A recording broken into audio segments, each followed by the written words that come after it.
So welcome to everyone who is joining us tonight from wherever you are.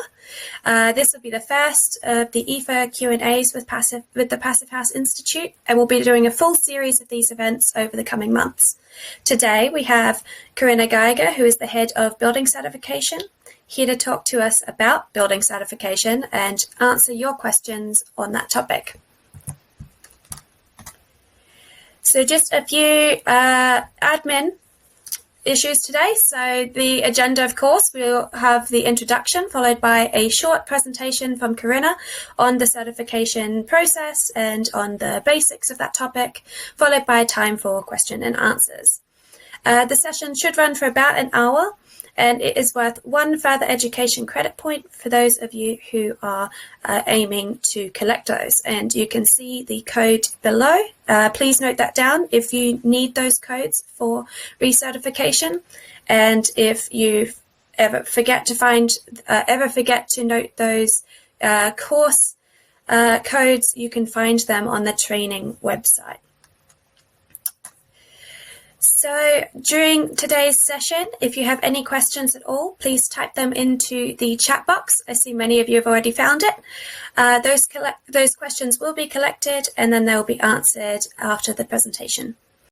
And finally, the Q&A this evening will be recorded and made available after the event. Those who have registered for tonight's event will receive a link to the recording in their email. And we will also make it available on YouTube. So, firstly, an introduction. I am Georgia, and together with my colleague Carl, who you can also see here on camera, we manage the International Passive House Association, and you may be familiar with us if you're a member. We are a membership organisation with members all over the world, as well as a whole host of affiliate organisations that help push Passive House locally. You can contact us at the email address here and also find our website, which is listed below. And as I mentioned, Corinna Geiger is here with us tonight for the first ever iPHA Q&A with the Passive House Institute. She is our head of Building Certification and an industrial engineer who's been working at the Passive House Institute since 2016. She regularly speaks at courses, including the Passive House Designer course, the PHPP workshop, Train the Trainer seminars, as well as lecturing at the University of Applied Science in Augsburg and Rhein-Main. So, without further ado, I will hand over to Corinna, who will take us through the topic of Passive House certification. Great. Thank you for the introduction. I will switch the screen so I can use the presentation. And then I cannot follow the chat anymore, but well, you just let me know if something does not work. Okay, great. Yes, Passive House certification Q&A session. I'm really happy to provide first a little bit about what is Passive House certification and what does the department do. So here you can see all the offers and all the departments we have at the Passive House Institute. Here in light blue, the Building Certification and Consultancy department. The upcoming weeks you will have other seminars or work webinars from consultancy for the components, as well as training and education. Great, so just as a starting point for you. Overview of today's short introduction. Why should I certify my Passive House? How does the entire certification procedure work actually? And a few examples of which buildings have been already certified. So why should I certify my Passive House? So Passive House certification provides quality assurance. So you have an independent third party that reviews all the documents, and it will help you to achieve the building performance that you were asking for. There are several Passive House standards. The Passive House standard is especially for the new build buildings. We have a special standard for retrofit project which is called EnerFit standard. It has slightly relaxed criteria compared to the passive house standards. With a retrofit project, you can also go for the passive house standard. And then for the tricky cases or difficult cases, for instance, if you're in a country where almost no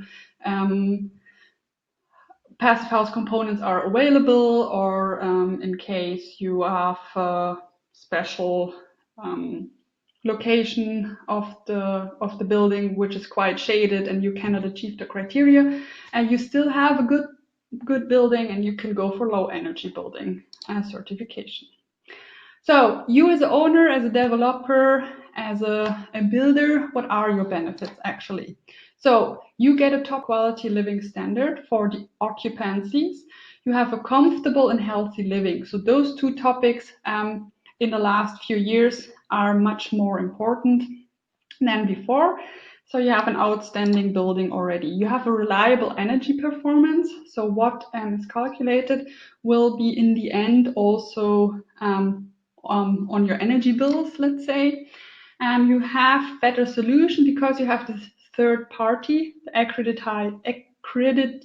expert, who's going to check all the documents, and who also, from my experience, you find some tricky parts. You're like a detective, finding out or detecting things that lead to risk in the construction.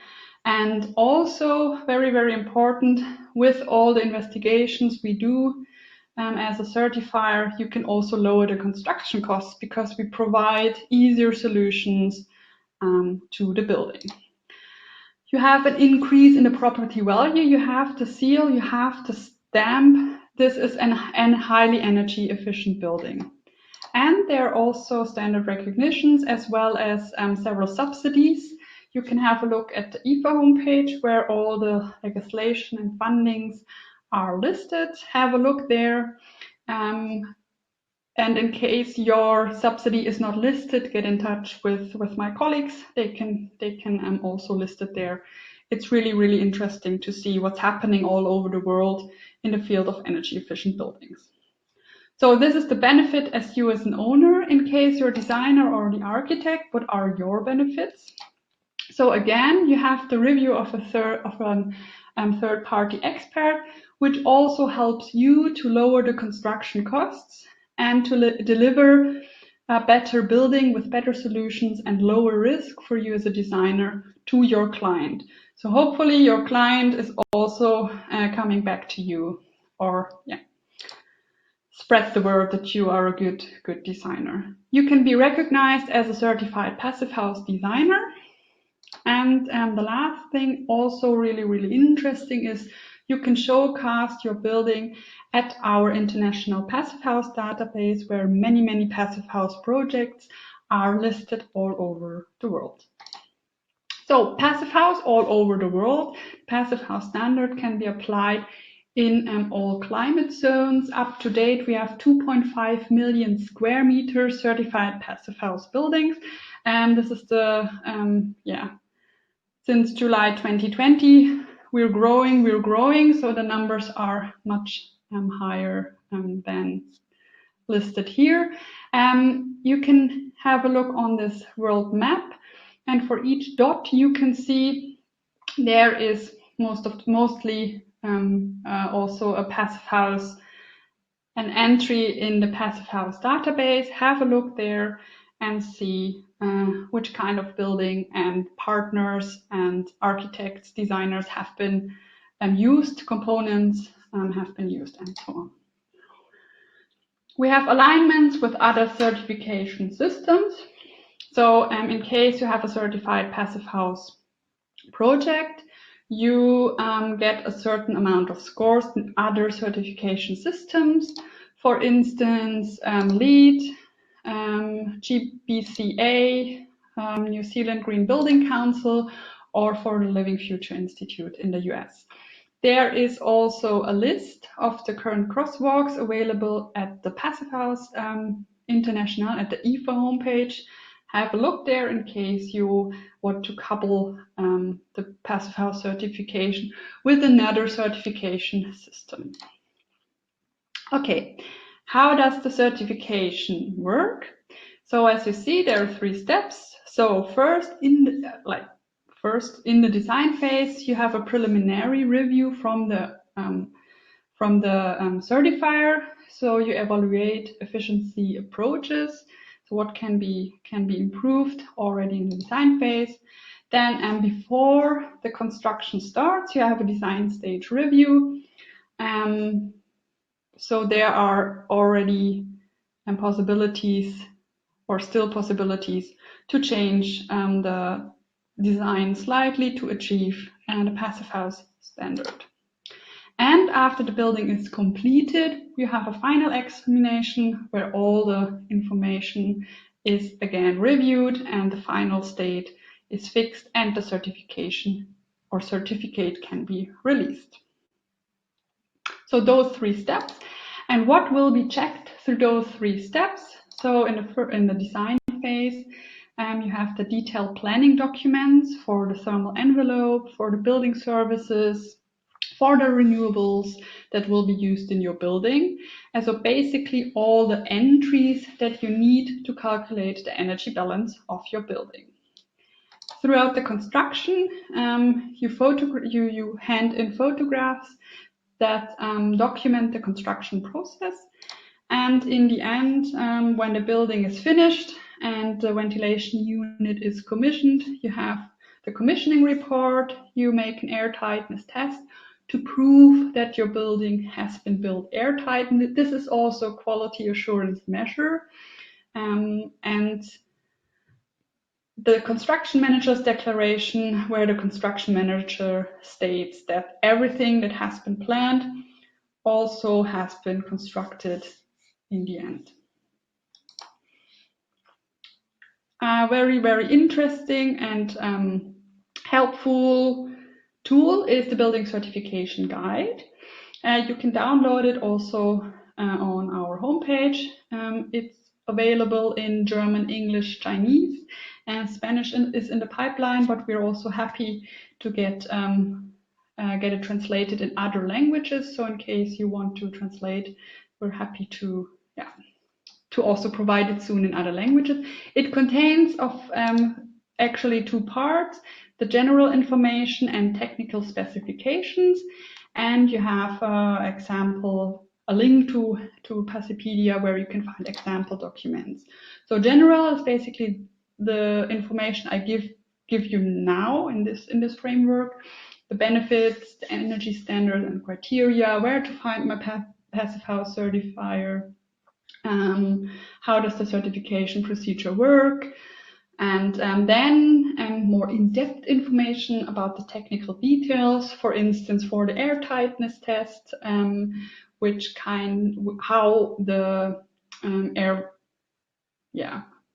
how the net volume of the building has to be calculated for the airtightness test, and so on. So this is not only helpful when you want to go for certification. In case you're a designer and want to build a passive house, have a look. There are very, very, very important informations and very helpful informations and further links available. Also, the example documents, for instance, for the Benefit Retrofit Plan, where you can see how it can look like. Those are informations you can find there. Building certification criteria for the building standards, also possible to download on our homepage. So there are general minimum criteria for all the energy standards that have to be achieved. And they are the frequency of overheating, the frequency of excessively high humidity, the minimum thermal protection, and the occupant's satisfaction. Very important point. And then we have other criteria that differ for each standard. Heating, cooling demand, the air tightness, for instance. For the passive house, it's 0.6, and for the Benefit building, it is 1. For the air tightness measurement test, and primary energy, renewable PR, or also primary energy, and the renewable energy generation. So in this criteria, you can also find what you have to hand in for certification and what is necessary to consider if you want to really build a real passive house that is also quality assured. And when it comes to the passive house standard, we also have the passive house classes. So we have the passive house classic, plus, and premium. You can see it in the seal. So now on the left-hand side, on the bottom, what kind of class has been achieved. And the class depends on the total PER demand. So the better you are, the more efficient you are in your building, and in the renewable energy generation that has been installed on your building. The basic requirements are the same, so the heating demand, the cooling demand, the air tightness, and also the user satisfaction and the things I was all pointing out the slide before. But renewable energy generation and PR demand have different thresholds. For the classic, you can still apply the PE demand. That's it from that point of view.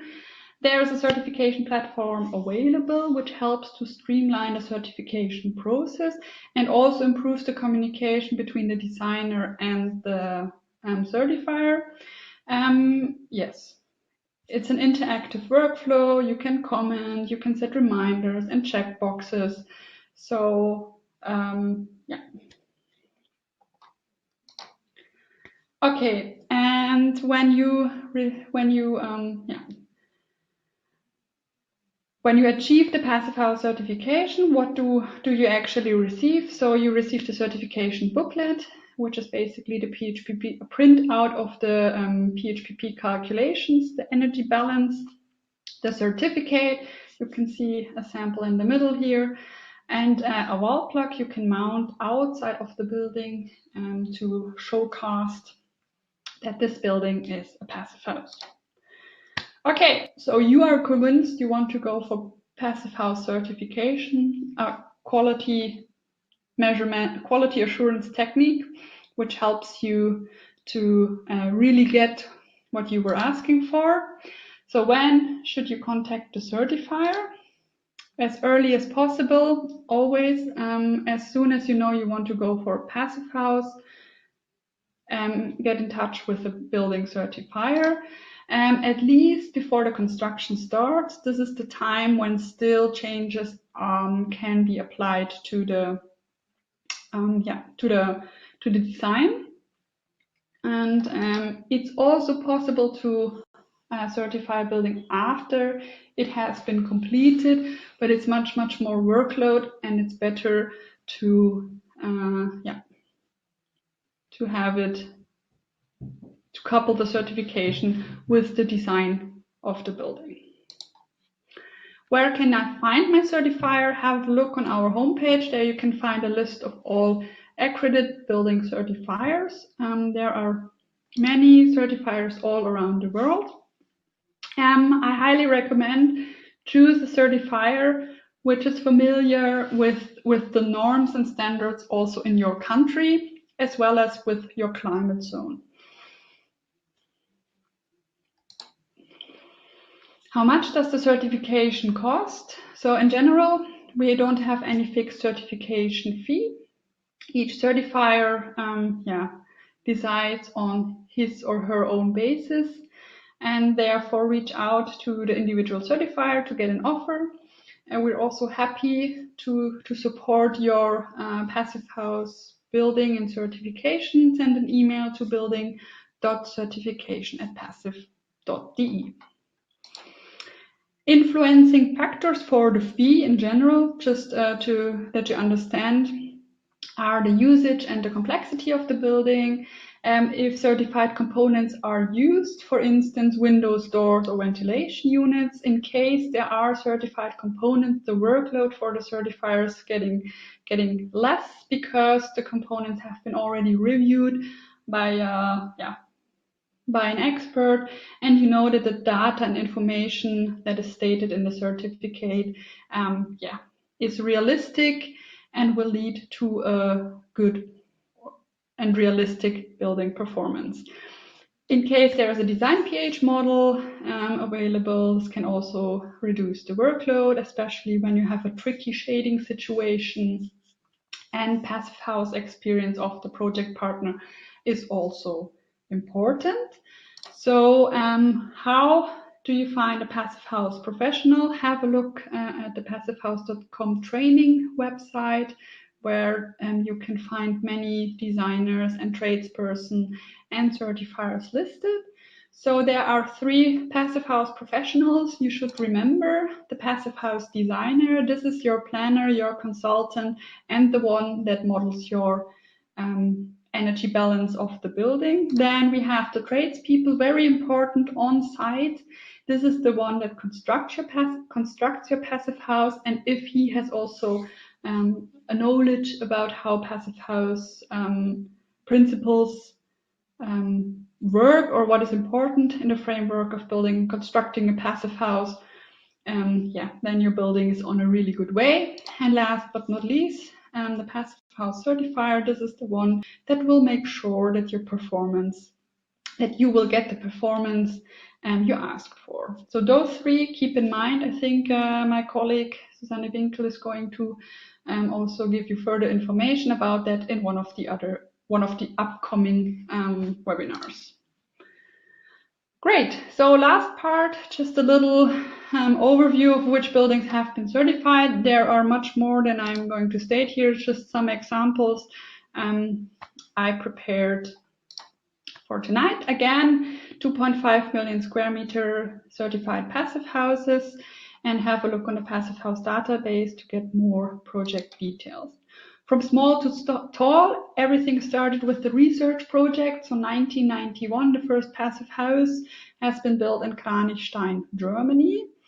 And 2018, so 20 years later, we have a high-rise building in Spain, an apartment building. Throughout the years, very, very hot topic, the tallest passive house in the world, 2010 in Freiburg, a retrofit project. And then 2012, an office building in Vienna.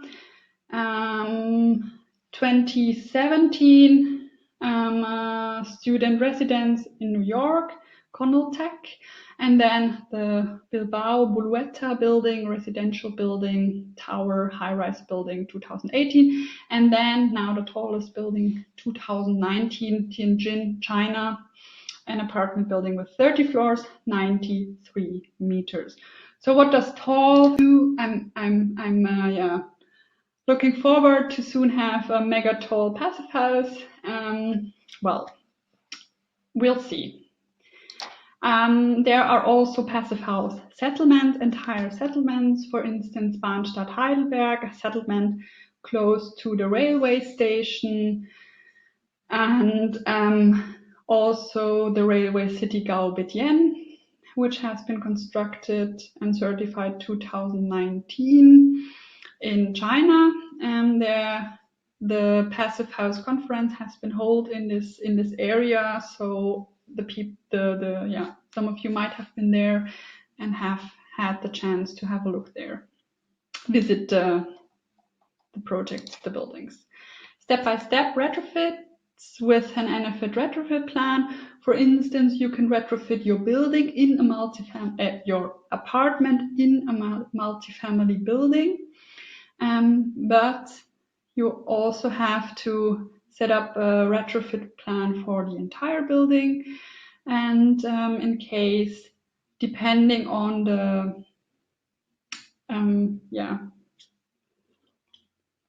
on the life cycle of your component, you can retrofit them in a different times. For instance, you install the insulation, and then 5 years later you install new windows and a ventilation unit. So this is also step by step, and there have been many projects in the framework of a European Union project called Sinfonia, and yeah, this is one of them here on the right hand side.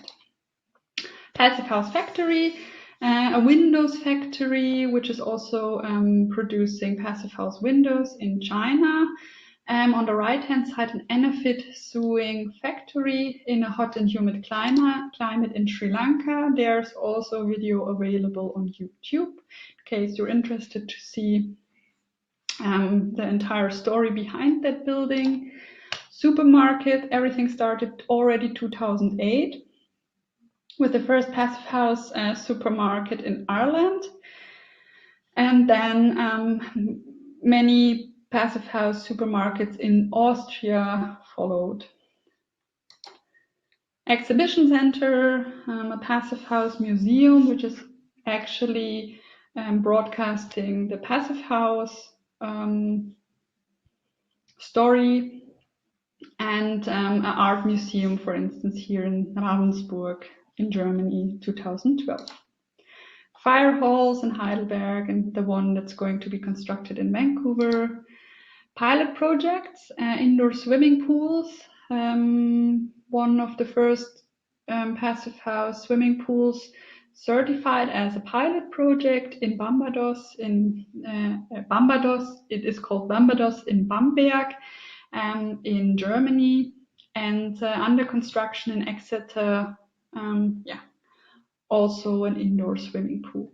There's a guideline available, so in case you want to go for a Passive House indoor swimming pool, have a look on the guideline and immediately get in touch with your certifier / with us, the Passive House Institute, because there are not yet Passive House criteria available for swimming pools. So we're still in the process to find some general approach for the certification of swimming pools. Under construction, Passive House Hospital in Frankfurt Höchst. There's been a lot of research there was a feasibility study. How can a Passive House, how can a hospital be constructed as a Passive House? And you can find further information on our homepage on the literature. And it is still in progress, but we're moving towards the end, and we're happy to soon announce that it's finished, hopefully. Yes, that's from my side. I think it took a little bit longer than I thought. I was trying to be fast, but then I start to change. Okay, I'm changing. So I'm just going to show everybody a quick video, and in the meantime, you are most welcome to add as many questions as you may have to the chat section, and then we'll get started with the Q&A.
Georgia, I cannot hear you. It definitely helps if you turn your microphone back on after the video.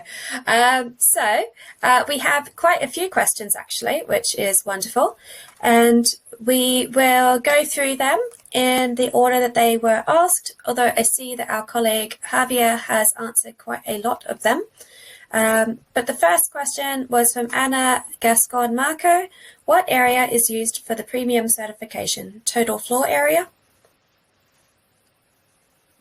Now I'm mute. Let me see. Okay, so as I told you, so we have the Passive House certification, and then you have the different classes, plus, premium, classic, plus, and premium. And for the energy, so for the heating demand, cooling demand, and also for the primary energy criteria, we're using the treated floor area, which is somehow the living area comparable with slightly different calculation. And when it comes to the renewable energies, they are related to the footprint of the building, right? Not to the treated floor area, because when you have a look, like the footprint also somehow detects the area where you can apply or install renewable energy, like solar, thermal, or PV. I hope this answers it. So there are two different relations to that. And then we have a question from Marcel Studer. Is there anything in development for an allowance for the Arctic climate zones? Okay, so yes, like you're right, it's harder for Arctic and very, very hot climates to achieve the Passive House standard, but it is doable. We up to date, I'm not sure if we have already one Passive House, but in case you want to go for a Passive House in Arctic climate, get in touch with us and we will see how we can achieve the Passive House standard there. Yeah, it's slightly tricky. There's not so much sun in several periods. So how are you going to achieve also in an economic way the standard? Excellent. And then a question from Bart Irma. Can a certifier certify his or her own home? Yes, sure. If he wasn't the if he wasn't the designer of the project.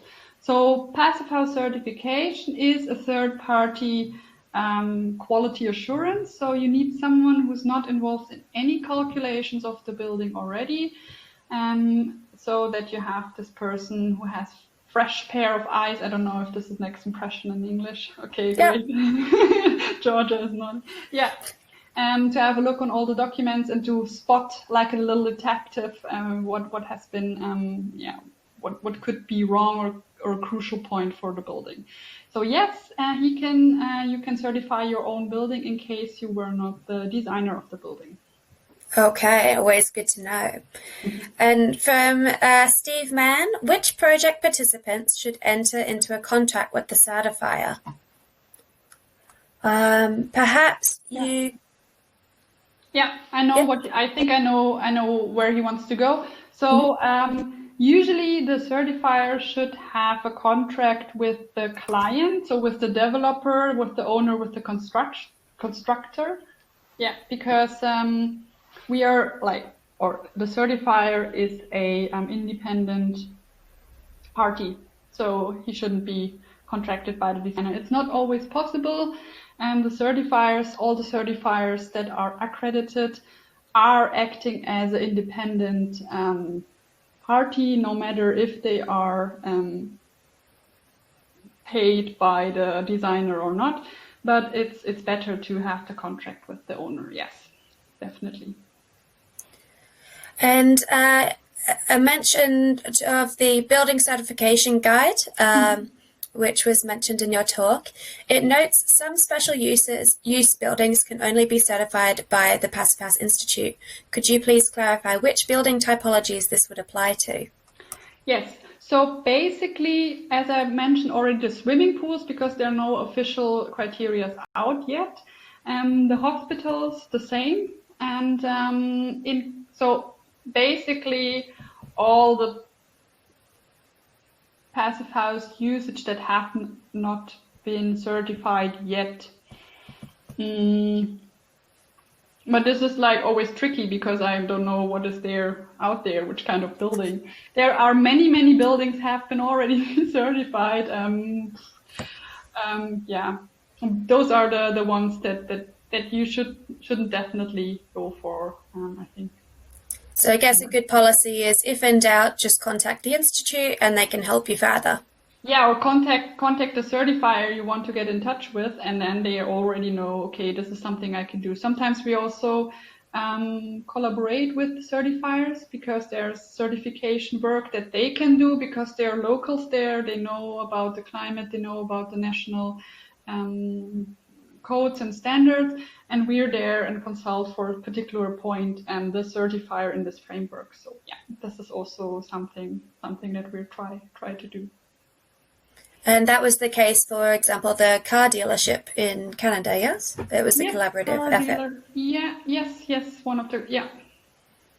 And what else? Let me think. Yeah, this is, I think, yeah, the recent one, yeah, we have. Yeah. Excellent. We have quite a few more questions. Do keep them coming, everybody. They're very interesting so far. So for a complex project, does the certifier have to review specific questions with the Passive House Institute and therefore include additional fees in their quote? Okay, for very complex, if they have to get in touch with the Passive House Institute again to double check. Okay, it always depends on the experience also of the certifier. So there are, as you know, there are so many different building types out there. And we are in touch with the certifier. We also have a forum only for the certifiers where they can raise the questions and where they can get quick answers from our side. Also, like for instance, me, I'm not an expert in cooling, in HVAC systems, in all the details. So this is why we have the institute, why we have so many partnerships and also so many experts at the institute, because then we can ask those questions to them and get pretty fast an answer. Mm-hmm. So yeah, this is actually how it works. And I can confirm that the Certifier Forum is a very, very busy and active forum. Yeah. So Liam has been looking at an NFIT for a house in Andalusia, and the criteria are the same in are the criteria the same in all climate zones? Okay, for the NFIT buildings, the criteria are different for the climate zones. Have a look on the Passive House criteria section NFIT. There's a really, really nice table where you have the different thresholds for heating, for cooling. The airtightness threshold is the same. The PR threshold is also the same, but for heating, cooling, there are different thresholds. And there's also a very large community of Passive House professionals in Spain who can certainly help you out. So if you are looking for some support, maybe get in touch with PEP, which is the local affiliate organization. And there's also a range of other experts and certifiers throughout the country. From Ben, is it a requirement that Passive House professionals with designer and tradesperson certificates are involved in the project? I assume not if the standards are met and the certifier is happy with the result.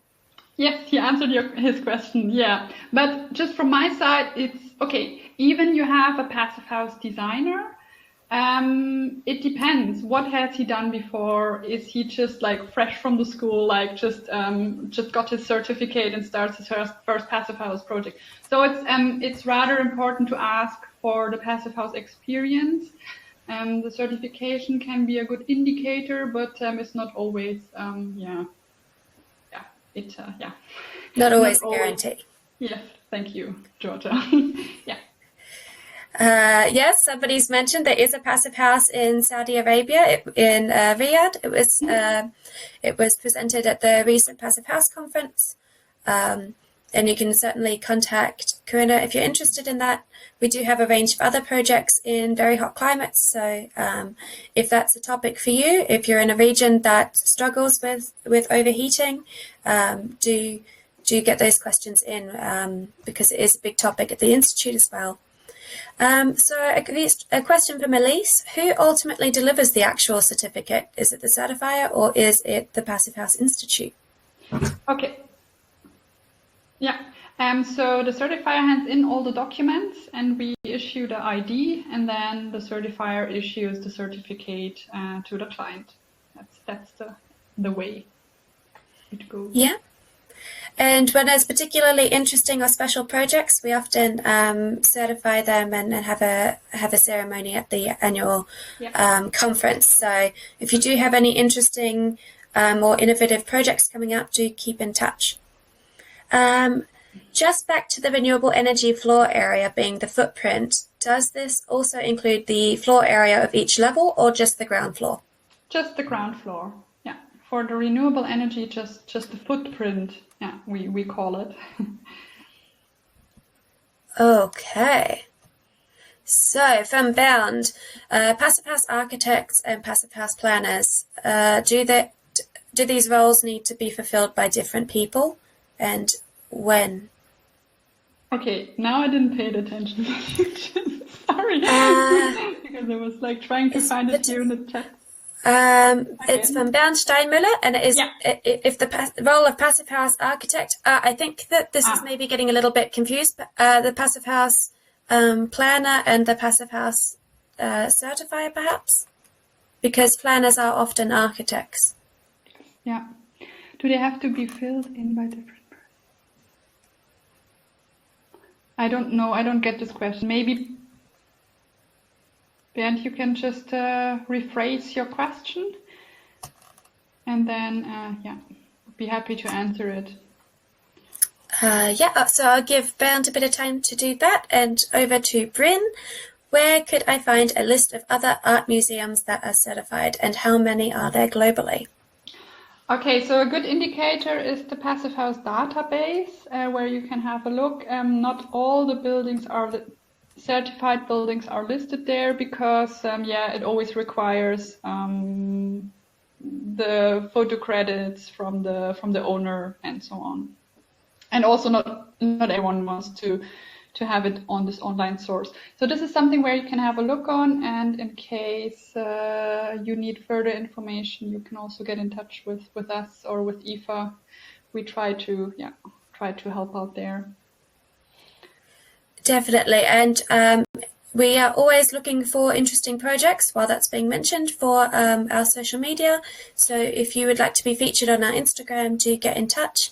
And then also, it's important to be integrated into that database, the building database, because it's also used for events like the Passive House Open Days, which we just had this weekend.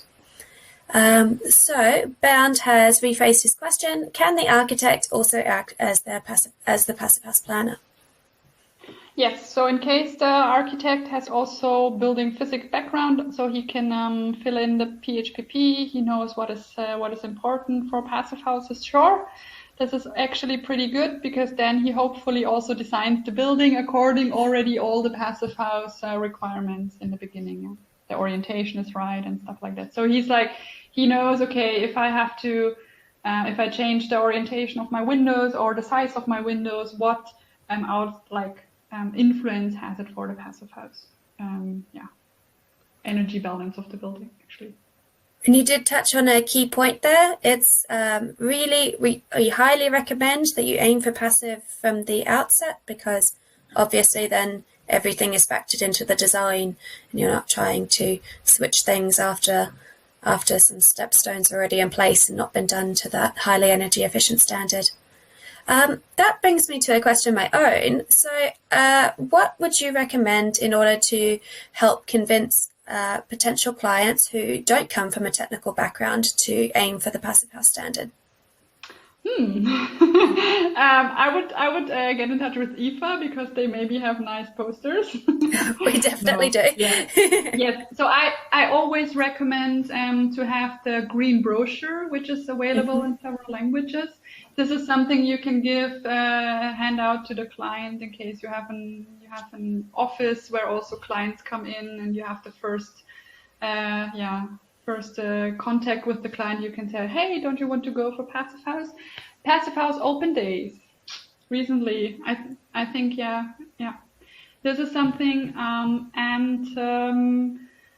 well, I think it's also good that you as a designer, a Passive House designer, that you also have Passive House experience by yourself, so you can speak from your own experience. I think this is something. Yeah. Because Definitely. it also depends with whom you're talking. Yeah, one client is totally happy if you tell them you have a healthy building. The other one is like, you have a comfortable building, will never have cold feet. And the other one is like, okay, I have a really efficient one, and I'm going more for sustainability. So it depends also on the client. Definitely. Aiming that conversation for who your target audience is. Yeah. And I see that Harvey and Carl are working hard to provide all the links, so do make great, yeah. Do make use of those. Do we have any more questions? Don't want anyone to leave without having their question answered. Don't be afraid, we don't bite. It would be very hard to over the computer, to be fair. Is the Passive House Institute doing a final review of the project's documentation, for example, PHPP, for all projects? Okay, our certifiers act like we, so they are like this. They have the same level as we're here in the Institute as certifiers, but we have regular review sessions with them. We have regular meetings, so we keep the quality assurance also in the certification profession high. Yeah. And I realise there are no standard fees for certification, but are there ranges for single-family homes? Okay, no. Yeah, well, so there are ranges, but it totally depends. So I can speak for the European context maybe, and this might be the easiest. So depending on also how experienced the partners are, which components you use, we're between 1.5 and 2,500, also depending on the size and stuff like that. But this is for the European context, don't take this as a definite number, but I think this is a good range. Yep. And I think something that we've heard from certifiers in the past is to not necessarily talk about the Passive House certification as a set cost in that regard, but like what a percentage of what the whole building's going to cost. Because at the end of the day, certification is really just a drop in the bucket once you're already spending hundreds of thousands or potentially much more. Yes. And the other thing is also the earlier the certifier gets on board, you can also get really, really good Great. Construction cost reduction. Yep. Savings for the construction costs. Yeah. So then it's really worth to invest that money. Most certainly. And Richard would like to know what we're having for dinner. It's already almost 9. I don't eat. Yeah, it's a little past dinner time here.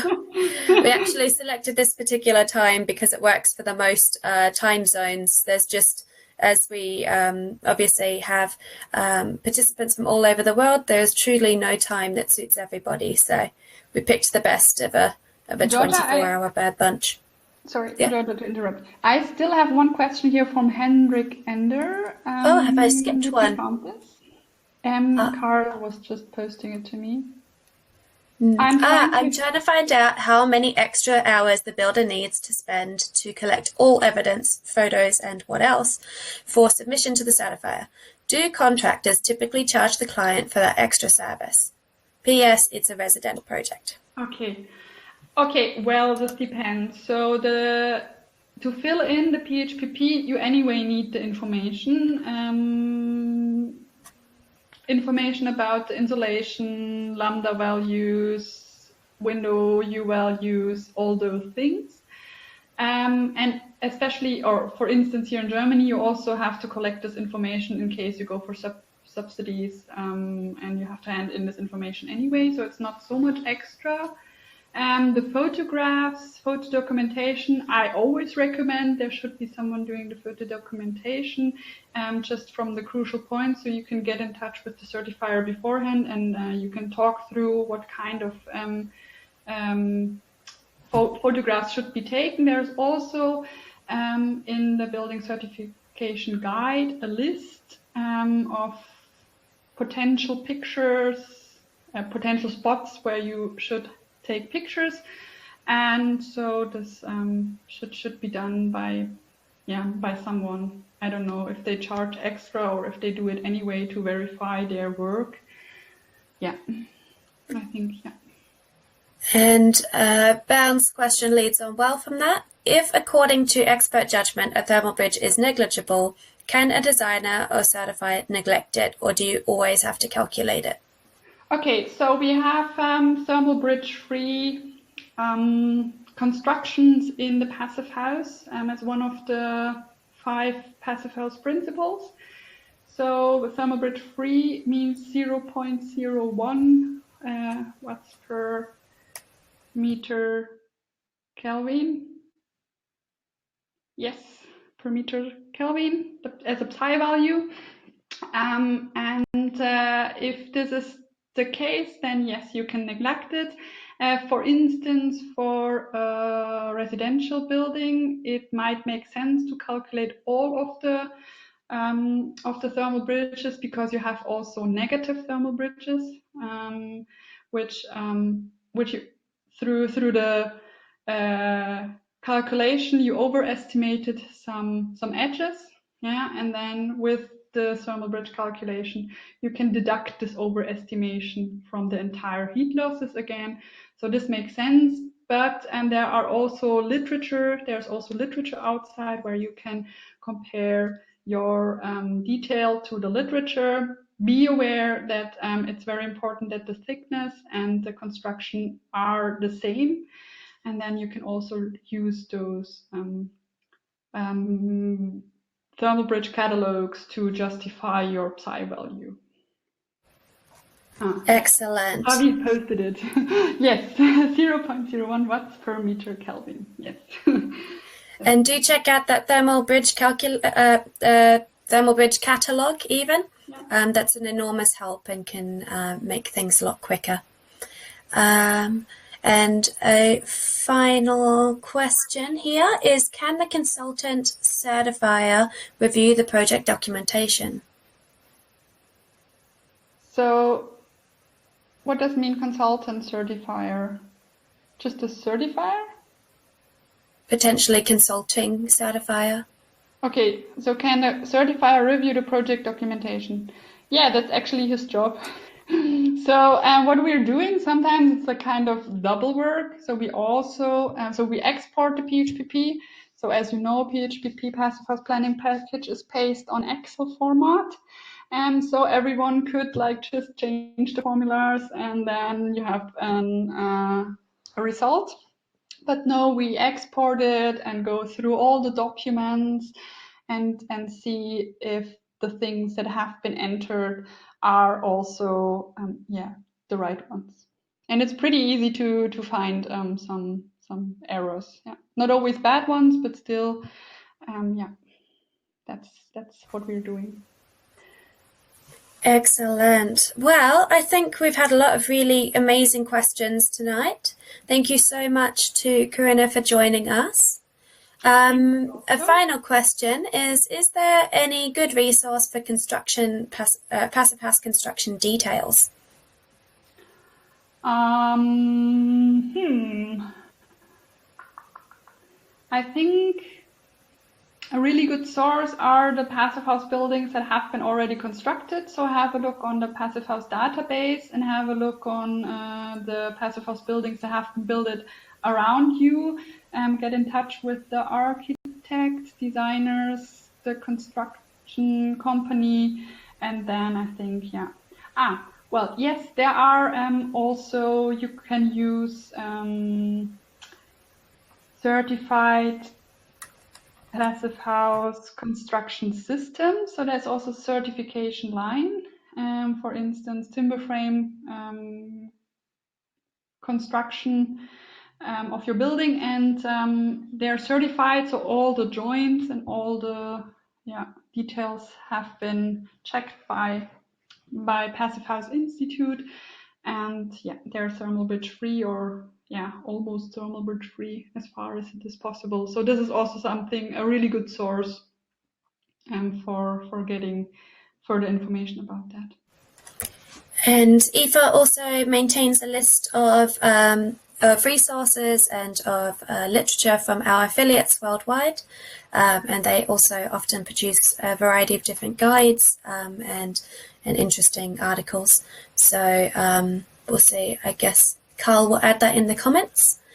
Okay, then we will finish off tonight with a video from iPHA, just to show a little bit about what we do. And if you have any other questions, you are most welcome to get in touch with Carl and myself, or with Corinna. You'll see the email addresses you can contact us at in the PowerPoints. And we'd love to hear from you. If you enjoyed tonight, do let us know. And we will be continuing this series with interviews with the head of component certification and then training as well. So do keep an eye out for this continued series of iPHA Q&As with the Passive House Institute. Thank you.